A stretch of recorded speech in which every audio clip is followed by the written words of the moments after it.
Bonjour tout le monde! Aujourd'hui, je vous parle des bons côtés qu'on peut avoir en tant qu'autiste Asperger et aussi de la façon très littéraire qu'on a de prendre des choses. Évidemment, je vais vous donner des exemples tout au long de la vidéo. Donc, je vais vous citer deux sources qui me semblaient intéressantes, qui parlent des bons côtés. Donc, sur une de mes sources, on dit « Notons que les autistes Asperger, de par leur différence en termes de communication et de sens social, sont connus pour leur honnêteté, leur franchise, leur loyauté, leur absence de préjugés et leur sens du détail. » Et sur une autre source, on parle des bons côtés du syndrome Asperger. Donc, on parle de l'honnêteté, la fidélité, la fiabilité et la loyauté, la gentillesse, le sens des valeurs et peu de préjugés, l'originalité, la créativité, passionnés, souvent experts dans leurs intérêts spécifiques, travailleurs, et en dernier, la capacité à mémoriser les détails, la capacité à percevoir et mémoriser les détails, un grand sens de l'observation. Donc, c'est vrai tout ça. On manque de filtres, les détails, c'est important, donc on raconte tout. Comme par exemple, quand moi je raconte un événement ou une histoire qui s'est passée de mon quotidien, je raconte à mon chum ou à une amie, c'est super long. Je raconte tout en ordre chronologique avec tous les détails. Un psychiatre m'a déjà dit, quand il me demandait de conter ma vie, l'histoire de ma vie, que je parlais trop. Comment le prendre? Ah! Ben, c'est ça. Et puis aussi, moi, un frère qui me ressemble un peu, quand il m'appelle, il me raconte tout de façon, mettons qu'il est parti une fin de semaine, il me raconte tout de façon chronologique avec des détails. Moi, j'adore ça. Bon, c'est pas tout le monde. La plupart des non-autistes trouvent ça trop long puis trop de détails pour rien. Vous en parlerez à mon chum. Et le fait qu'on raconte tout avec tous les détails, ça fait aussi qu'il n'y a pas de mensonge, il n'y a pas de cachette.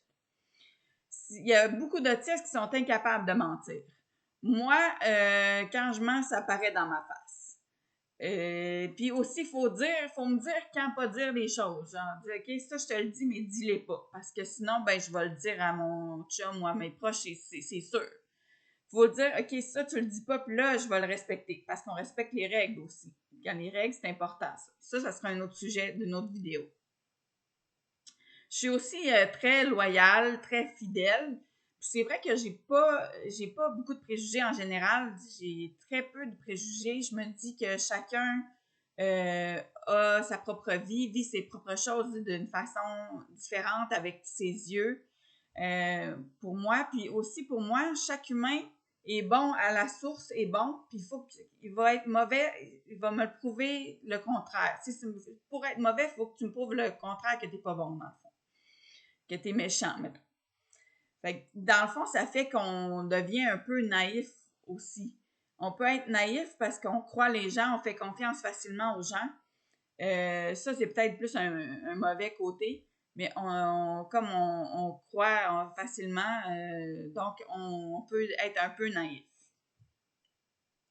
Et aussi, ben là, pour ce qui est de la mémorisation des détails, pour les détails, c'est vrai, moi j'ai une très grande mémoire pour les détails, puis pour une bonne mémoire en général aussi. Ça me servait beaucoup à l'université quand j'avais du par cœur.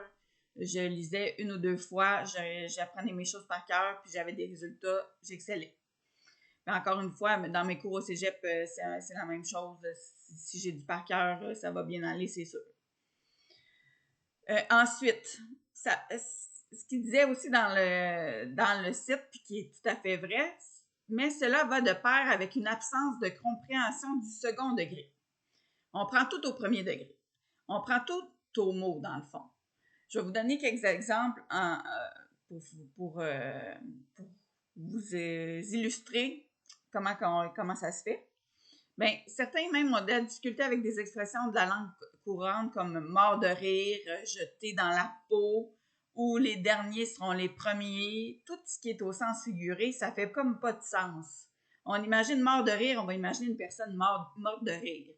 Donc, c'est vraiment ça. Moi, je vais vous dire plus des exemples plus personnels, ça va être plus facile pour moi. Ma mère disait souvent, quand elle partait, elle était dans l'entrée, elle partait, elle disait « Bon, ben, je suis partie, OK, bye. » Mon chum l'a dit aussi une fois, mais pour moi, ça fait pas de sens. Parce que t'es pas parti, tu me parles encore. Tu me dis que t'es parti, mais t'es pas parti, tu me parles encore, t'es dans l'entrée. Donc, pour moi, ça ne fait pas de sens. Je peux pas, il y a plein de petits détails comme ça qui font que ça fonctionne pas, qu'on visualise. C'est comme on est très visuel, on visualise les mots, on visualise les choses. Donc, ça fait pas de sens.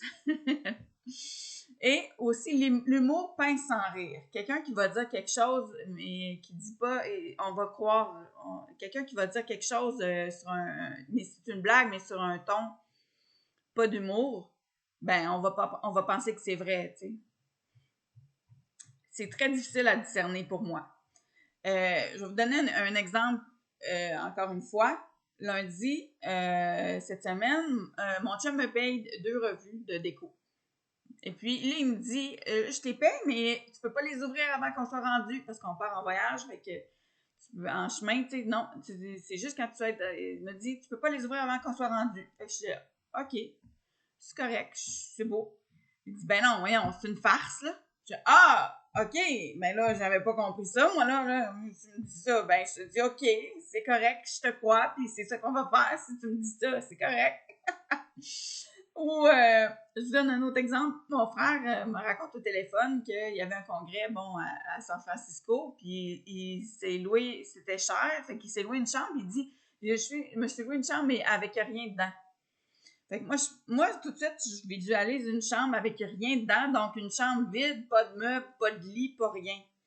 Mais non, c'était pas ça, c'est juste une chambre toute seule qui avait pas de salle de bain, puis pas de cuisinette, rien. Donc, pour moi, tu sais, tout de suite, j'ai visualisé ça. Donc, c'est ça. On prend tout au mot. Vraiment, les mots sont importants. On est très visuel. Donc, tout ce qu'on dit, on le visualise. Et c'est ça. Donc, c'est tout ce que j'avais à vous dire cette semaine. Si vous avez des questions, n'hésitez pas. Ou des questions, des commentaires, n'hésitez pas. Si vous voulez partager la vidéo aussi, ça va me faire plaisir. Je vous souhaite un très joyeux Noël, un très joyeux temps des fêtes, une très bonne année 2022 avec le bonheur, la santé, la prospérité. C'est probablement ma dernière vidéo, c'est la dernière vidéo de mon année, de l'année 2021. Je vous retrouve en 2022, probablement après mon voyage. Donc, sur ce, ben bon, joyeux temps des fêtes, puis bonne journée!